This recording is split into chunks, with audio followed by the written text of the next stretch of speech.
Share बाजार में लोग तभी बर्बाद होते हैं जब वह सीखना और फोकस करना बंद कर देते हैं, क्योंकि सीखना बंद तो जीतना बंद।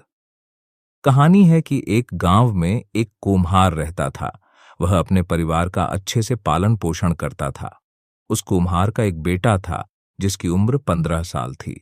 वह लड़का खेलता और पढ़ाई करता था, कभी कभी अपने पिता की मटके बनाने में मदद भी करता था। जब लड़का मटके बनाता तो वह मटका अपने पिता को बताता और पूछता, पिताजी मटका कैसा बना है? उसका पिता देखता और बोलता, मटका तो अच्छा बना है, लेकिन इसमें एक कमी है, उसको ढूंढो और ठीक करो। लड़का उस मटके को और अच्छे से देखकर उसमें सुधार कर देता। हर बार जब लड़का मटका बनाता तो वह हर बार अपने पिता से पूछता कि पिताजी मटका कैसा बना है। उसका पिता हमेशा ही मटके को देखकर उसमें सुधार करने को कहता।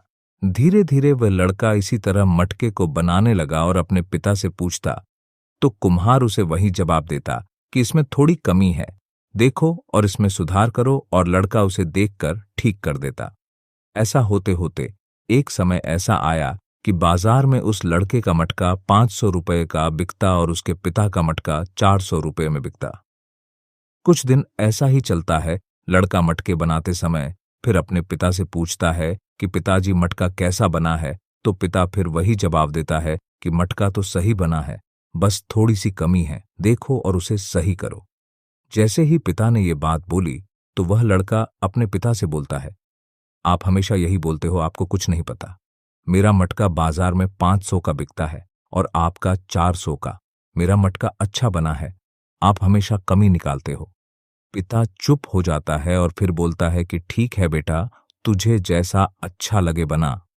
फिर पिता अपने काम में लग जाता है और लड़का अपने काम में।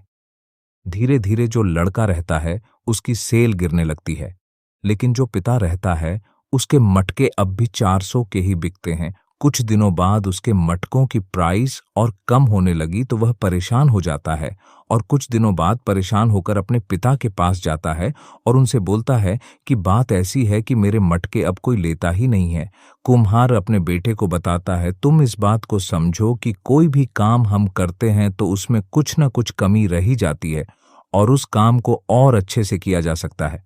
तुमने मुझसे कहा था कि मेरा मटका इतने का बिकता है और तुम्हारा मटका इतने का, तो यही वजह है जिससे तुमने कुछ सीखना बंद कर दिया। तो यही बात है, इस कहानी से आपको सीख मिल सकती है। हमें कभी भी अपने आप में संतुष्ट नहीं होना चाहिए। उसको और अच्छा कैसे कर सकते हैं, इस पर ध्यान और लगन से काम करना चाहिए। आशा करते हैं आपको कहानी पसंद आई होगी और आप इसे हमेशा ध्यान रखेंगे। ऐसी ही मोटिवेशनल कहानी सुनने के लिए चैनल को सब्सक्राइब करें।